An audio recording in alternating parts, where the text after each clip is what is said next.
All right. Hello, everybody. Welcome to the MSU Museum, and thank you so much for joining us for Ignite Talks number 6. We have 9 research rock stars here to share their work with you tonight, and I have had the pleasure of working with them this semester. I'm Dr. Abby Stevens. I'm a program manager here at the MSU Museum. I am the Ignite Talks MSU chapter lead, and I will be your host for this evening. So I will first tell you a little bit about Ignite format. This is very different from other types of talks you may have seen. These are not conference talks. I'll tell you a little bit about what's going to be happening this evening, give you a brief rundown of the order of our speakers, and then we will get right into it. So for Ignite Talks, the students get 5 minutes to convey one big idea. This is the idea that they're working on in their research projects. And to get to that 5 minutes, they have 20 slides, which is a lot, but they auto-advance every 15 seconds. And as the students will tell you, the auto-advance is the hard part.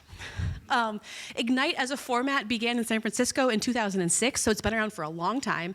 And since then, it's been in over 350 cities across 6 different continents.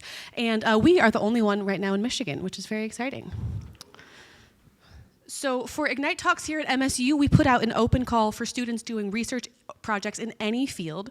So we don't feature just science and science communication. We want to feature all the different aspects of research and showing what wonderful work is happening here at MSU.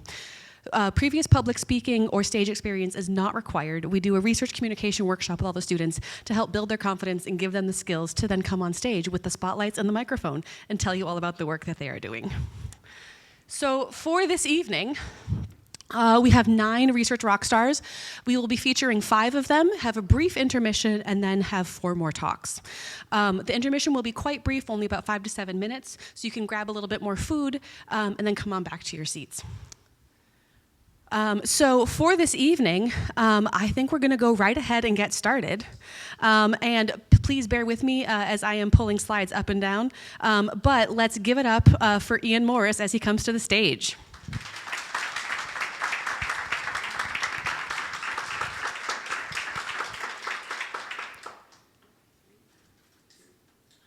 All right, thanks for the introduction. I'm a researcher at MSU, where I study diamonds and lasers, and tonight I'm going to tell you how we can use tiny defects in diamond to create a truly secure global communication network, one that protects your information using the laws of quantum physics. But first, I want to start with a question. Have you ever been concerned someone might be listening in on a phone call or reading an email you sent without your permission? If you have, you're not alone, with over 70% of Americans concerned their information is being tracked or recorded either by private corporation or government agency. Now, thankfully, all information we send out today is encrypted with the help of keys. These keys scramble your information so that if someone does intercept it, they won't be able to read it. This also ensures that only the person with the right key can successfully unscramble and read the original message. Now, how do these keys work? They started out fairly simple, only shifting a few letters around, but have since evolved into complex mathematical algorithms used to encode your information. They rely on their complexity for security. If it's hard to solve, it's hard to break. The problem with this is that they can be solved. And so there's no way to truly know your information is secure, because if someone has a really fast computer, in theory they can figure out the key, break the encryption, and access your information. Now, thankfully, we're not at that point yet. But with the pace of current technological advancement, machines which can readily break current encryption are not out of the realm of possibility. For example, this is a quantum computer from Google, which could eventually pose a threat to current encryption. Now, there's a bigger issue. What if someone simply steals the key, similar to stealing a password?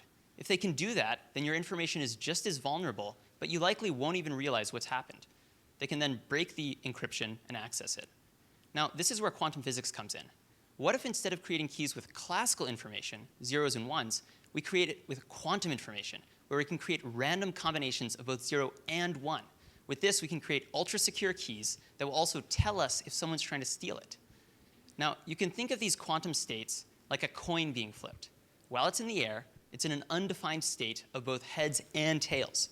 Only when it lands do we get a random result of either or. If we string enough of these random quantum combinations together, we can create a truly random key which no computer can solve.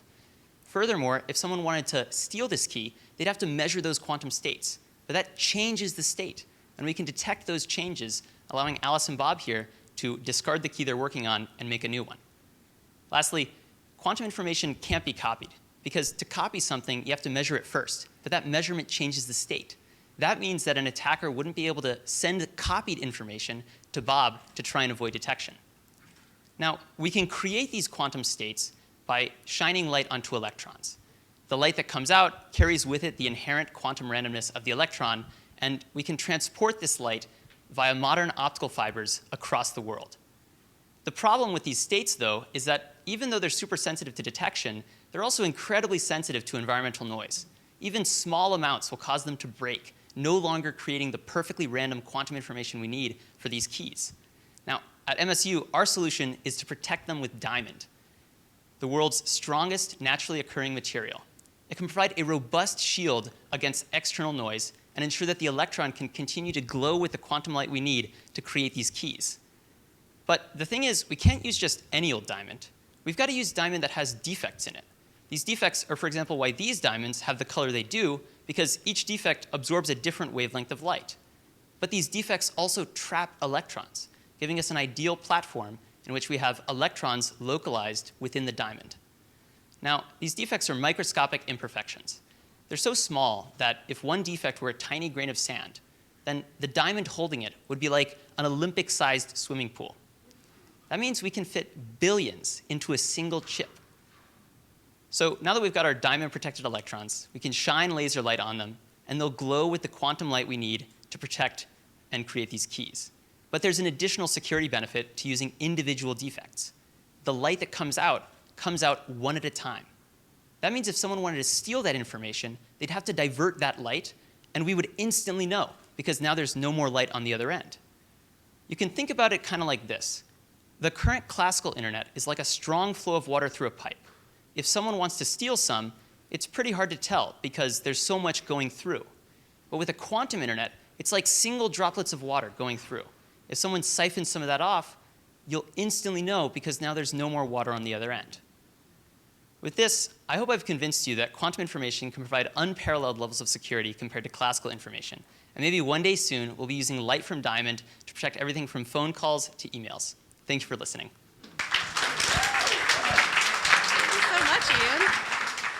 Thank you so much, Ian. So now in those 5 minutes, we're all quantum physicists. Isn't that fantastic? If people wouldn't mind scooching in a little bit, if there's a free seat next to you, so that we can let some of the newcomers have a seat. Thank you very much.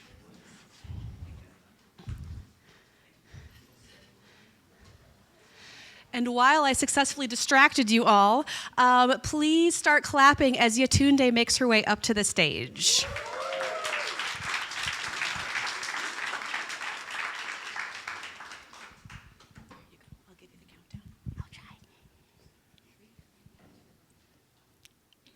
Good evening and welcome. I am Yétúndé Alábẹdé, a grad student in College of Education, and I research language and language practices of families. So when we think about that, I look at language as a gift. Thinking about language as a gift, I start by asking first that what do people do? And, thank you.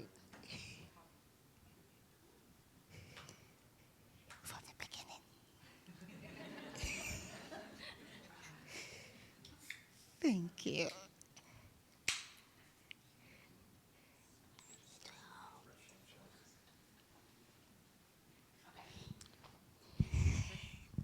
Redo. Here you go. Okay, Yétúndé, in 3, 2, 1. Yes, so I research language as a gift, and we look at this from African family. First, when I think about this, every day we all use language. Even here, we've all been using languages. Most times people ask you, what language do you speak? But we don't get to think about when do we start using the language. All of us, right from the womb, will learn language from communities around us, from people speaking, from songs around us. Then I ask, we do not want to limit ourselves to just when we are born. In relation to this, I look at family language policy, whereby the scholarship tells us that we only acquire language from the family. But is that the truth?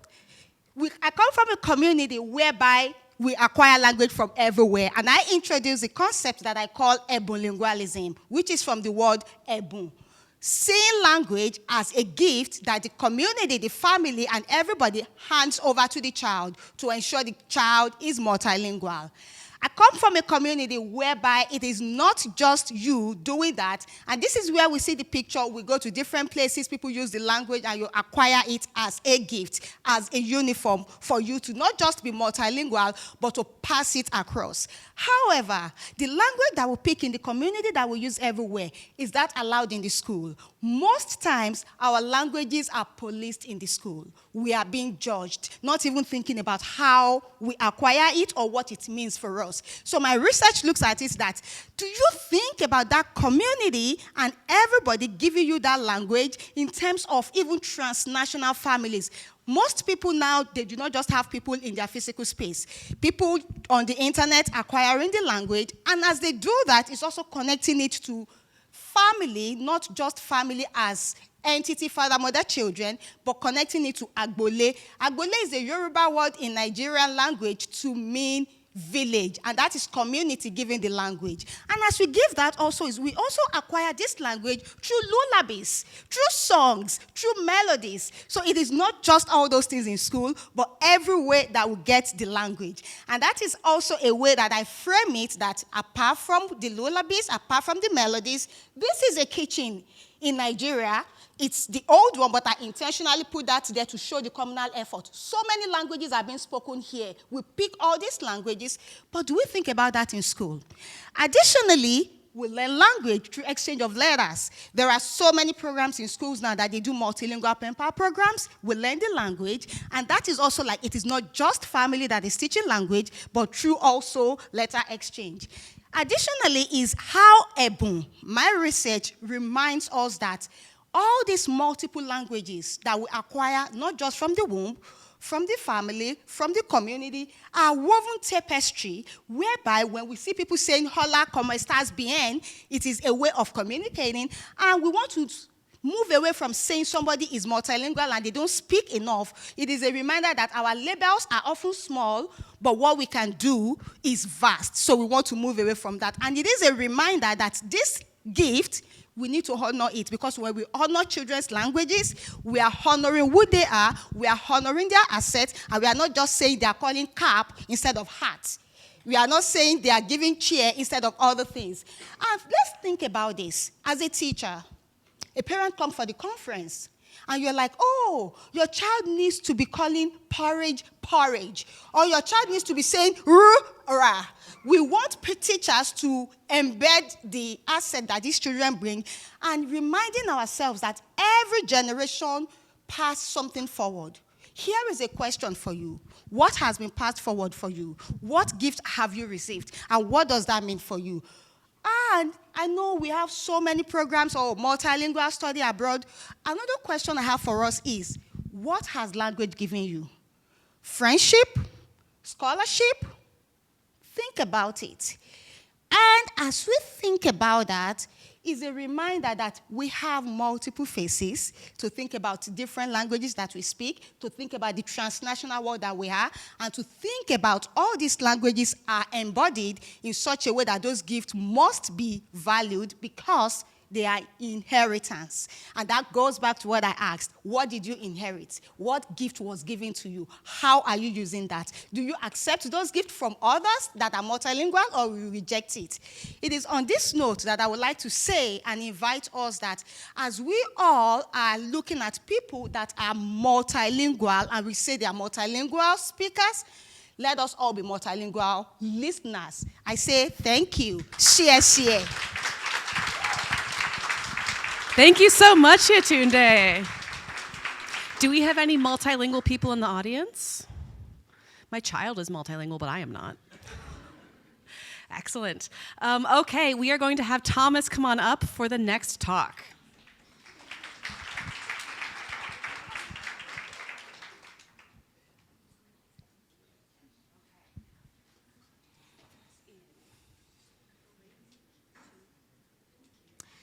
Hey guys, when you're thinking about battles and like competition, you're probably thinking about humans, right, with their weapons, or animals with teeth and claws, but plants are really abundant and they can't move, and they are constantly fighting some of the most strange battles you can imagine. Invasive plants are plants that win a lot of battles, like way more than the average plant. You end up with things like this. So this kind of looks familiar, right? A thicket of one plant. I want to put this in a little bit of context. How is this plant doing this, and how is it staying there? If you had a cool history teacher, you might have learned about how Rome sacked Carthage back in the Punic Wars or something, and then they salted the earth to prevent a new empire from being built there, so they really destroyed everything that was there. If you remember that, that's unfortunately not supported by historical evidence, but there was actually a biblical record of a town that was sacked, destroyed, and then it actually was salted. And it's this like desolation type thing. It's like the stuff of historical legend. Like, do people really do this? Was that really done? There is actually a plant that does this all the time. It's doing it now. It secretes salt into the soil that causes anything that isn't highly tolerant of salt to be unable to thrive, and so then it can overtop them and just take over a landscape. That's one invasive plant. Think about how many different plants there are that can just take over. Garlic mustard, buckthorn, kudzu. These plants have a way of getting in and then staying in. How are they doing it? That's what we kind of want to know something about. It's battles. They have weapons. The first weapon you want to be aware of is the seeds that they're producing. Every flower is producing a certain number of seeds of its type.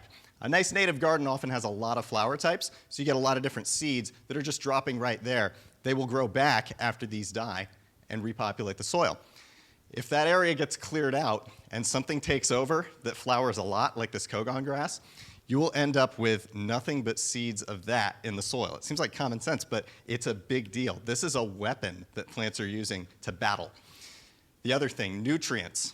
All plants require pretty much the same nutrients that are distributed in the soil. Some plants are much more aggressive in the way they get to certain nutrients than others are. They can cause a deficit. That's a strategy. It's a weapon. And you guys like learning words, right? Allelopathy. This is a good word to know. This is plant-plant communication. Usually it's chemical. So chemicals can come out of the roots into the soil. They can also fall down from the leaf litter. Neighboring plants can be very sensitive to those chemicals. Another weapon. And then we have the other things that live in the soil. Fungi, insects. Fungi can be really negatively affected by chemicals. Sometimes plants can prevent other plants from getting the fungi that they need to increase their root area. That makes them less good at getting water. There's so many things going on here. Like, plants have so many weapons and so many battles that they're fighting against all these other plants all the time. Like, how do we make sense of it? And what does it mean for what we want to do with them? And we get to what I've been hired here to do at MSU. So just take a breath for a second, because I get to go to Washington every summer. It's beautiful, right? I mean, big trees, glaciers, mountains. This is like a big reason I took this job. It's forestry. It's like the ideal. Washington is the evergreen state, and Douglas fir is the state tree. So it grows in all the national parks that you would go to, and they also grow it for timber. It's still the #1 timber tree in the US because it just grows so big and so tall, and it likes sun and grows really fast. So obviously I'm doing work out here in the forest, right? No. Washington has its own invasive plant that likes to take over landscapes. It's just what it does. It spreads everywhere very quickly. And you might recognize those yellow flowers from that second slide. That's what the plant is. It's Scotch broom. This is a huge concern for forestry in Washington because, well, look at all the flowers. It's probably going to use that seed strategy, right? It can use the other strategies too. We just don't know which of them it uses. So we need to try to figure that out. Because when you plant Douglas fir, you like to plant them all at the same time because they all like high sun. This means that when you harvest Douglas fir for timber, you like to cut it all out at the same time and kind of just leave a lot of junk. When you have a wide open, barren area, you know, like maybe like a historical city that had been sacked, well, conquerors can kind of come in and take it over, and that's exactly what Scotch broom is. It likes high sun, it likes low nutrients. So it comes in, it takes over. But how does it stay there? Like, can anything else break through and grow with it? We have reason to think that it can kind of inhibit the growth of new things that you plant. And if you have broom that's been there for a really long time and it's really old, does that make it more dominant? What is it doing? Is it using that allelopathy? Is it using that nutrient strategy? We need to know this. It hasn't really been studied. So that's where I come in. If you're going to remember one thing, remember that plants are not passive organisms. They are changing the environment, and they are aggressively battling it out with each other for resources. I'm Thomas. I'm in forestry here at MSU, and thank you.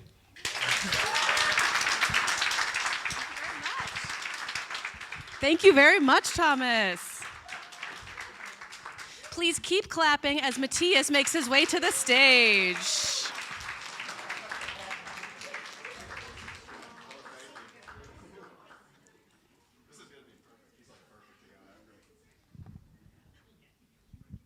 Hello, hello, hello.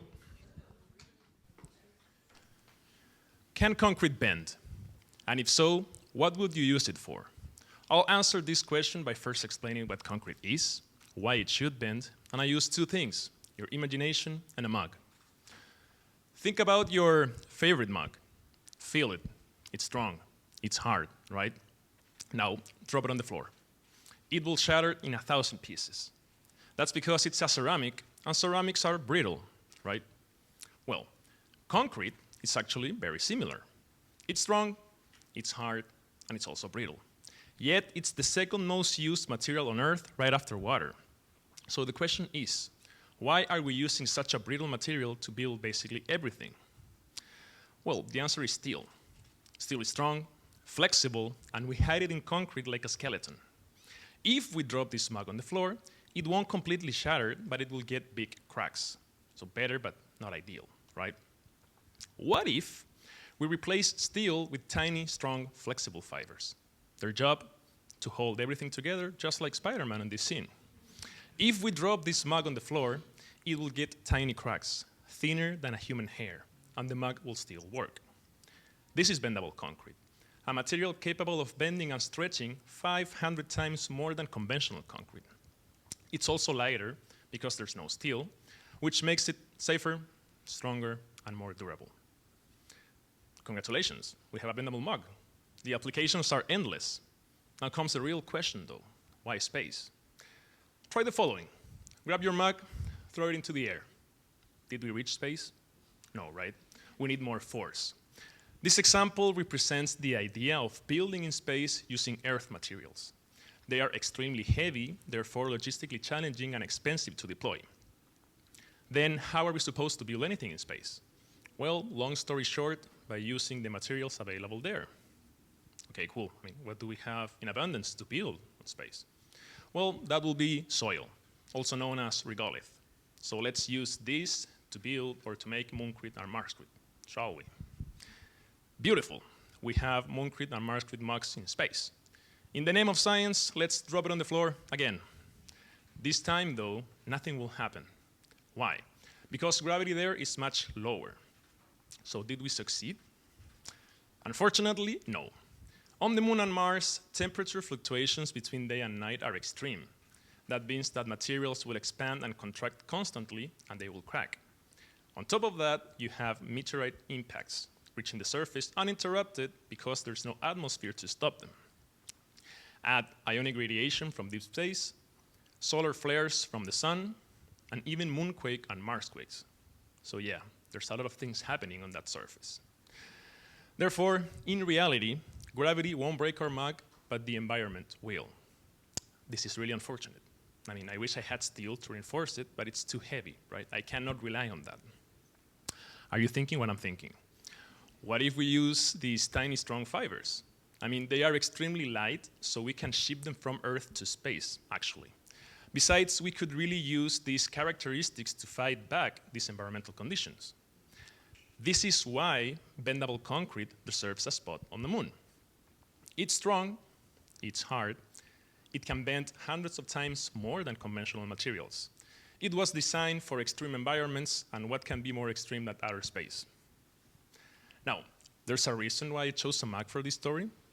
If you flip it upside down, make it bigger so it fits this entire room, remove the handle, add a tiny window, maybe a door, you no longer have a mug in space.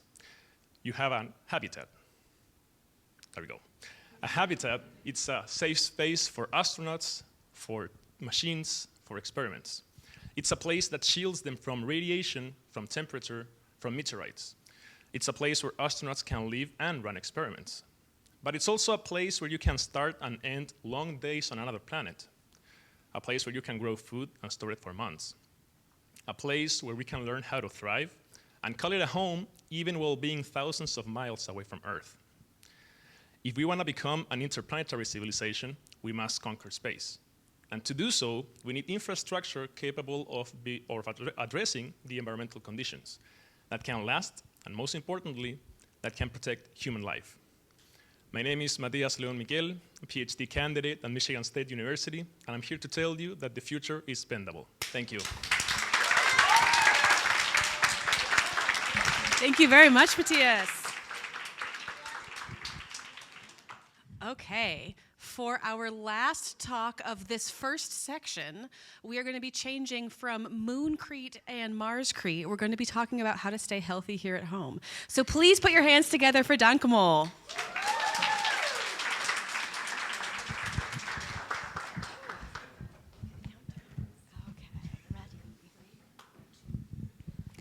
Hello, everyone. My name is Dangkamol. I'm a packaging student at MSU. A lot of time introducing myself as packaging student, people thought I studied boxes. But today, I'm here to tell you that packaging is not just a box. And my specialty is medical device packaging. If you wonder what I mean by medical device, it's actually covered a wide range of things, from a toothbrush to an implant device. With the implant device, the device is usually characterized by the risk to human health. With a higher risk, it can mean that this device is invasive and it can go into our body, and that is a high risk of infection. This infection can cause a prolonged hospital stay and increased mortality rate. And so we want to make sure that this device is sterile before it goes into our body.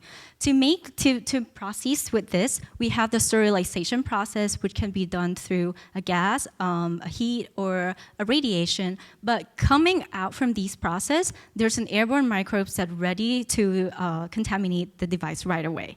And this is why we need packaging. So the packaging creates a barrier to protect those devices and maintain the sterility.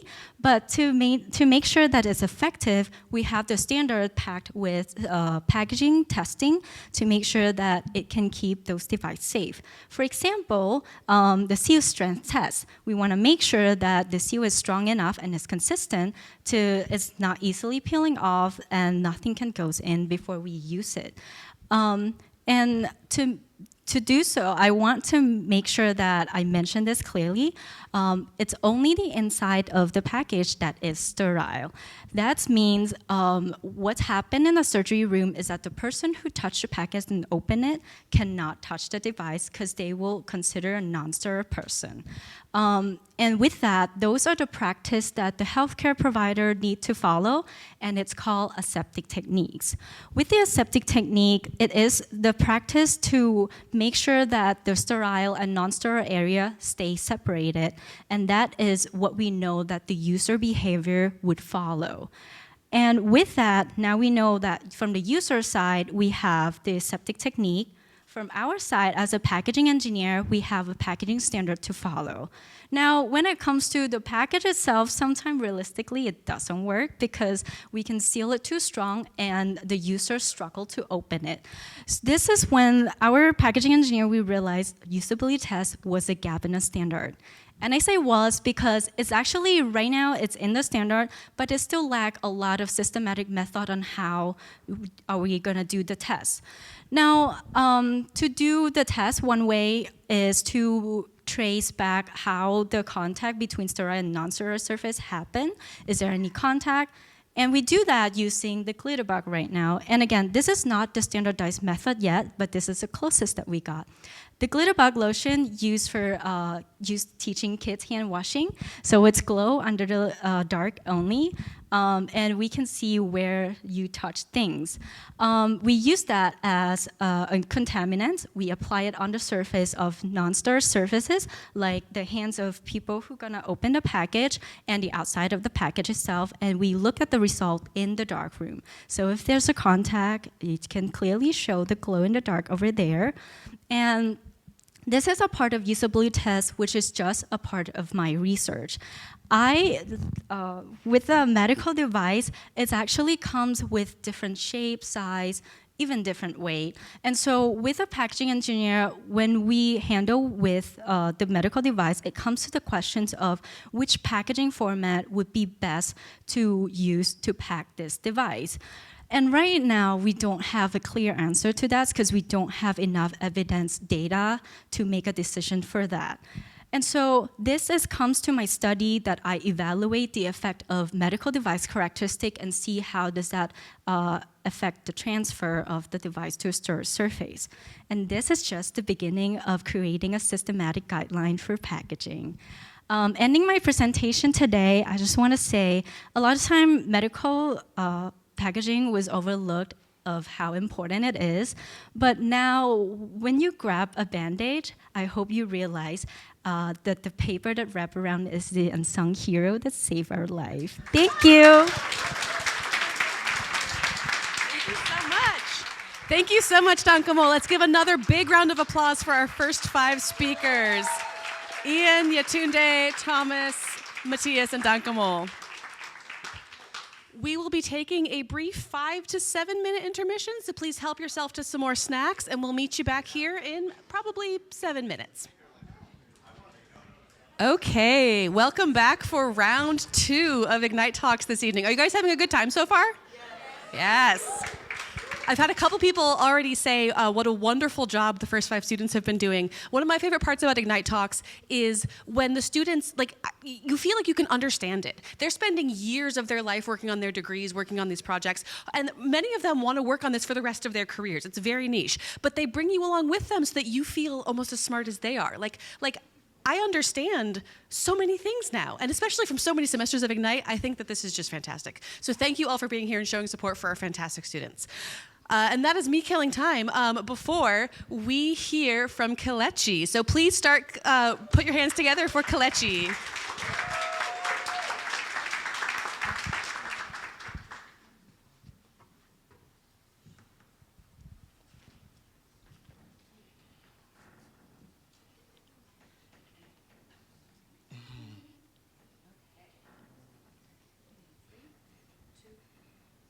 Hello, my name is Kelechi Amakoh, currently specializing in comparative politics here at Michigan State University.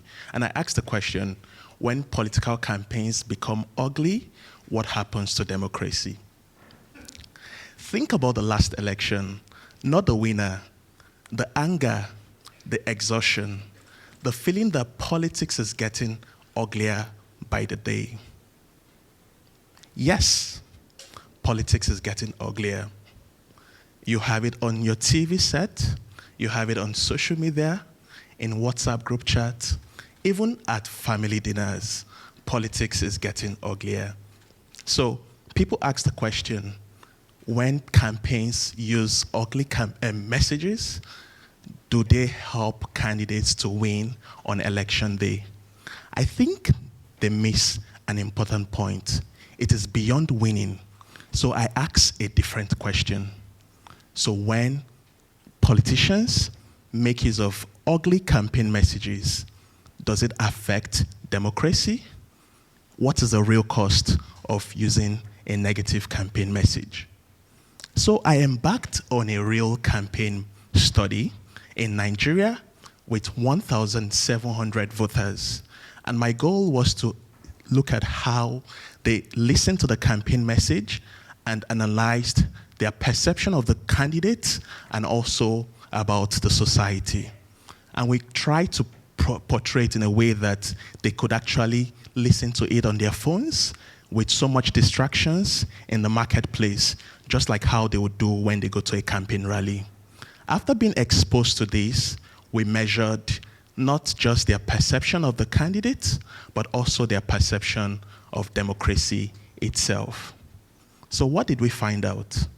First, it was clear to us that when they were exposed to ugly campaign message, not everyone was pushed to be persuaded and change their votes against the target candidate. So in a way, that gave us some leeway that campaigns can also help. But on the other hand, when they asked them about their perception about the institutions, we noticed that the trust dropped.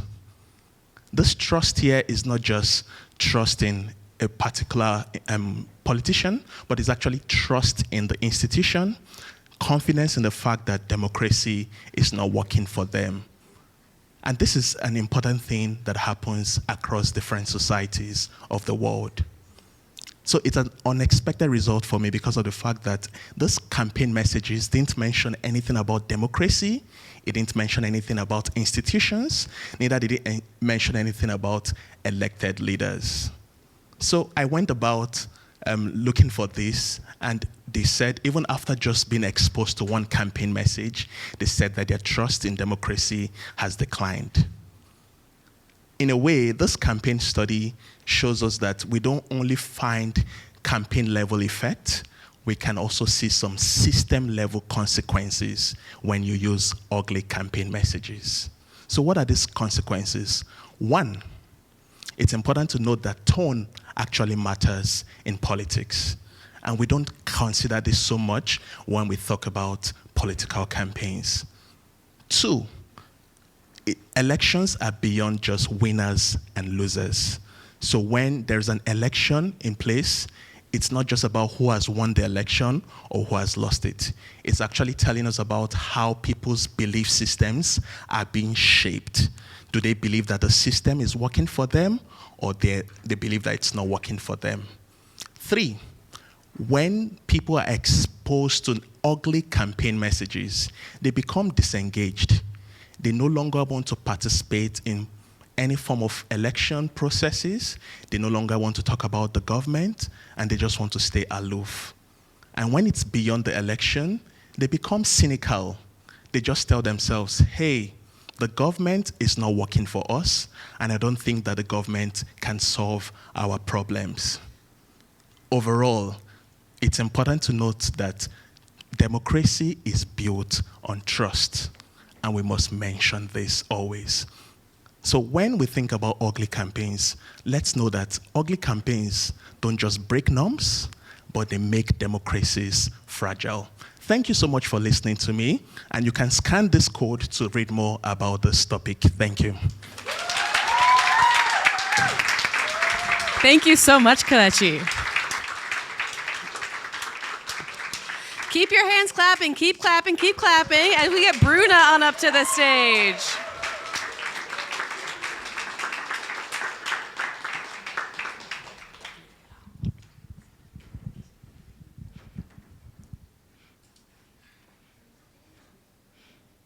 Good evening, I'm Bruna, and today I will tell you a little bit about my PhD research in bird quantitative ecology, when I like to think about myself as a bird realtor. So imagine that you're looking for a house to spend the summer. You find this amazing property in the mountains, you arrive there, the house is perfect, even the birds are singing. But even though the house itself is really good, once you arrive, you notice that you actually have very loud neighbors. Not only loud neighbors, there's also a highway in front of this house, there's a hospital on the side, there's even a factory in the back. And by this point, I'm guessing you would try to leave as soon as possible, or at least you would not stay the following year. Well, the same is true for birds. But for birds, the perfect cottage in the woods is not the summer paradise, it's actually protected areas. Protected areas are key for bird conservation. Every year, around 3.5 billion birds migrate to North America, with up to 700 million individuals flying in a single night. And birds are moving these great distances because they're breeding in North America. So it's key that we protect these parks, because it's on these parks that birds find many things for reproduction, such as protection from predators, also a place where they can build their nests and also meet their mates, and plenty of food resources for their young. So considering all of this, I'm interested in understanding how does the neighborhood of a park affect the birds that live inside of these parks? And to do that, I study the forest structure, not only inside of protected areas, but also around them, ranging from natural areas to agricultural areas and urban areas. And I try to understand how that is affecting the presence of the 16 beautiful bird species inside of parks.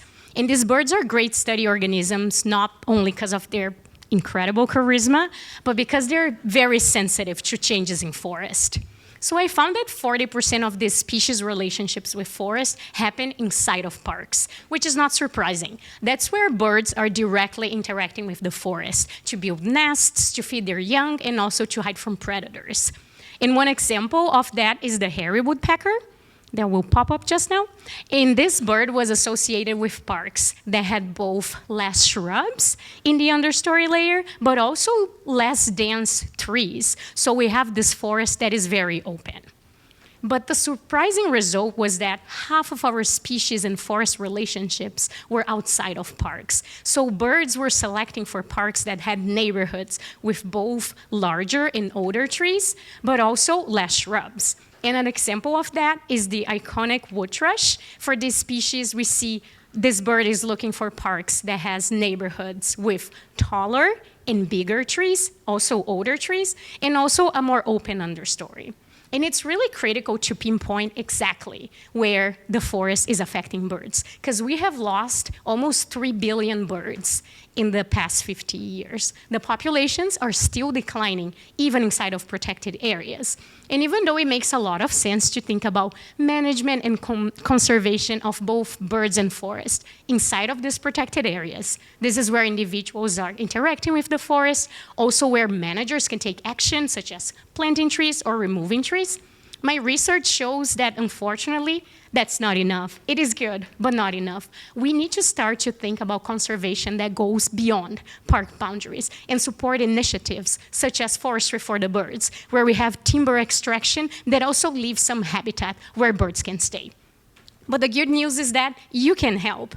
You don't even have to live close to a national park to help birds. So if you have a bird-friendly garden, if you keep your cats indoor, or if you feed birds or put water for them, especially during the breeding season, these benefits will go beyond your backyards and actually affect birds that are breeding in national parks. So we really have to stop thinking about conservation in this narrow way, where we assume that a single isolated park will be able to protect birds by themselves. Rather, we need to have this more holistic and bird's eye view of conservation, where we have a network of different forested areas that are helping the birds in there, but are also connected with parks.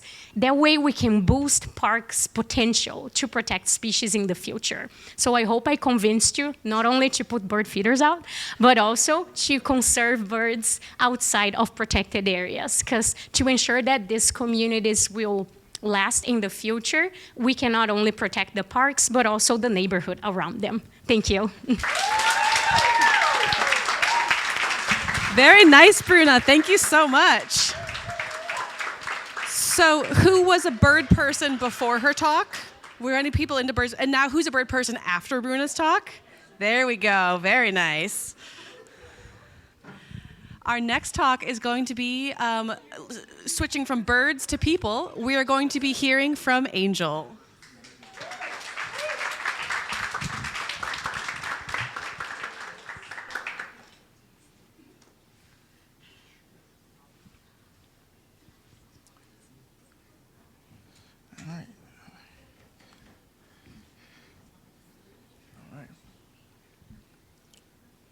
Good evening, everyone. My name is Angel G.A. Prempeh. I'm a medical student here at Michigan State College of Human Medicine, and tonight I will be sharing our topic on what if gun violence spread like a disease. So last year during my emergency medicine rotation, we got a call. Soon after the doors flung wide open, there was blood everywhere. Unfortunately, a teenager had been shot in the liver. We got to work, stabilized him, and sent him up to surgery. But just as we thought we were done, another call came in. Also a teenager, also shot, this time in the lung. We stabilized him as well, sent him up for surgery. A few hours later, a third one came. It was then that I realized, wait a minute, in medicine, when something spreads from person to person, causes serious harm, and has the potential to kill, we call it a disease. And here we had something also very similar, gun violence. Also spreading from person to person, causing serious harm, and definitely having the potential to kill. And that's what sparked our research interest to analyze gun violence and study it like we do diseases. So we asked 3 very important questions. What if gun violence spread like a disease? If it does, what could we learn from how it spreads? And if we know how it spreads, how could we use that data to interrupt it or prevent the next one from happening? So we used Detroit, our largest city, as a case study. We scrubbed all online, looked for our publicly available shooting records from 2017, 6 years forward, to 2023. And we did several analyses. More specifically, we looked at where these shootings were happening to see if there's any location patterns we could find. We also looked at when these shootings were happening to see if there's any timing patterns. And we brought them together to perform a spatial temporal analysis. What the fancy word for it is called a Knox model. And what this does is to basically pick 2 or more shootings that had happened and then run about 1,000 simulations to see if the chances of those shootings happen close together in time or space, or just random, or not. We ran it about 4 or 5 times and got very consistent results. We found that, indeed, the shootings actually did happen close together in location and also very close together in time. More specifically, every time there was a shooting, the chances of another shooting happening within 0.3-mile radius shot up by 72% just within the first 24 hours. But that risk does not live forever. By day 3, the risk goes down significantly. And by day 7, the risk goes back down to baseline, as if it never happened on day 0. When we looked at the space where the shooting happened, we saw that it is typically confined within the 0.3-mile radius. It doesn't typically spread from one neighborhood to another, but it remains a hot cluster of violence that has a very increased risk of another shooting happening. So what does that tell us? It gave us an anatomy of gun violence. Very intense, very local, and also very short-lived. And we saw that with almost every single shooting that we analyzed. Now, that information gives us a different approach to how we target gun violence in our communities. Typically, right now, we typically spread out across an area, surveil the area for about a week to come, just to make sure everybody is safe. But the data shows that we should be more practical, more focused in a tight area, and more intense. This is also where violence interrupters can come in. These are typically trusted members of the community that can step in when the conflict is escalating and can also mediate any disputes to prevent retaliations. Now, we're not naive, of course. We know that we cannot prevent every single shooting that happens in our communities, but we understand that if we act quickly and are in the right place, we can definitely reduce the chances of another shooting happening. So back to the main question, what if gun violence spread like a disease? Our data shows that it does. Then prevention must work the same way diseases do. That's why we're proposing for early interventions and also targeting the hotspots to protect the most vulnerable among us. So over the next couple of months, we'll be working with policymakers, community partners, and politicians to ensure that we can implement actionable plans to stop the spread of gun violence in our communities. Because we believe that if we act precisely enough and fast enough and accurately enough, we can definitely shape the way our societies look in the next few years to come. Thank you very much. It's been an absolute pleasure. Nice job. Thank you very much, Angel. Are you guys having a good time so far? Excellent. We've got one more speaker for you this evening, so please put your hands together for Kaedon.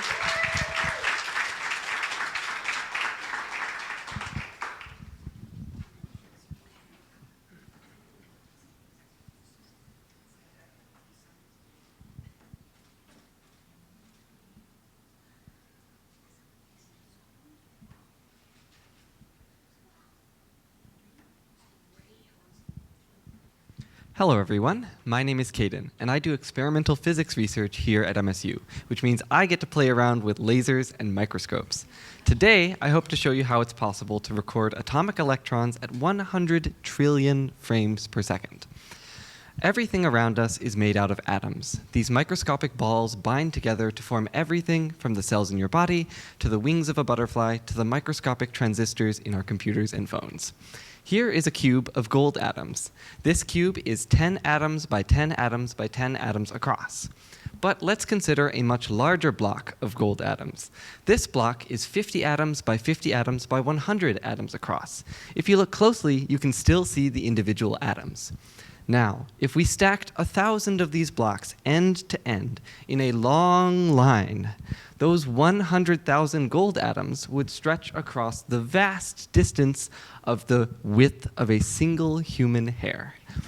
So, with atoms being this small, how could we possibly take a picture of them, let alone a movie of the orbiting electrons. Well, this is a very hard problem, but it's one that we can solve by taking advantage of quantum mechanics. The world record baseball pitch was 105.8 miles per hour by Aroldis Chapman, but even at that speed, you wouldn't expect it to break right through a brick wall. However, this is exactly what we observe for very small quantum particles like the electrons that orbit atoms. This effect is called quantum tunneling, and it's essential for everyday things like fusion in the sun and the flash memory in your phone. And we can take advantage of this effect to build a microscope. Take some metal wire and use a chemical reaction to make an extremely sharp needle, so sharp that there's just a single atom on the tip. Here I have the human hair and the gold block from earlier to give you a sense of just how sharp these needles are. Then we take this needle and we bring it extremely close to a surface and scan the needle across it. The electrons will quantum tunnel across this tiny gap, and by measuring this electric tunneling current, we can map out an image of the atoms on that surface. So here's a real image of atoms that we took. You can see things like atomic rows and interesting defects like these missing atoms on the surface. But this isn't a movie, and I promised a movie. We can turn this into a movie with lasers. This is the laser in our lab, and it's a very special type of laser that produces really short pulses of light instead of a continuous beam of light like you would see from a laser pointer. It produces light pulses that are just 100 femtoseconds long. That's 10 trillionths of a second. If we programmed our laser to produce one pulse every second, that would be like turning a flashlight on for 1 second, turning it off for 300,000 years before turning it back on again. In the 1930s, Harold Edgerton pioneered stroboscopic photography to capture extremely fast events like a balloon popping.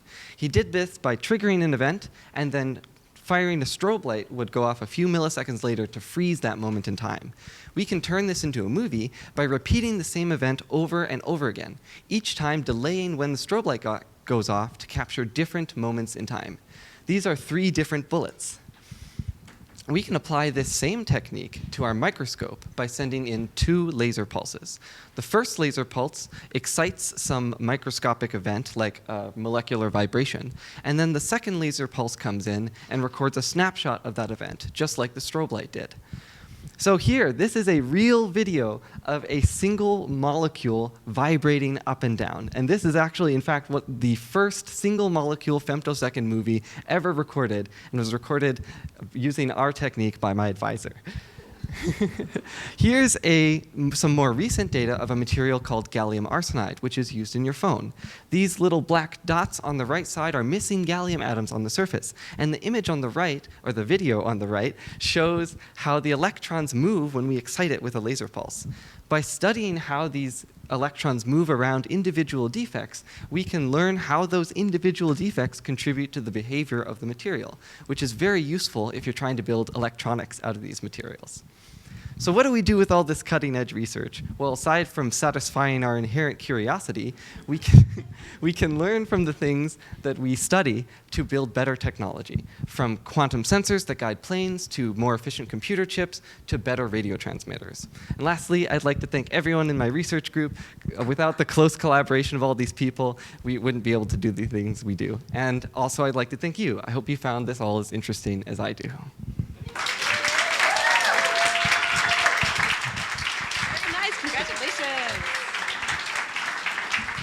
Excellent. Let's keep up the applause up for all 9 of our speakers this evening.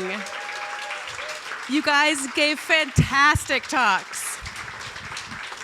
Getting to work with these students is always one of my favorite parts of my job, and I love getting to elevate the work that they're doing every day and make them feel a little bit like research rock stars for just 5 minutes. So I hope that you guys have enjoyed this as much as I have. Please stick around and chat with our students, help yourself to the refreshments that we have in the back, and have a good time. Thank you so much for joining us at the MSU Museum, and we will be back with Ignite number 7 in 2027.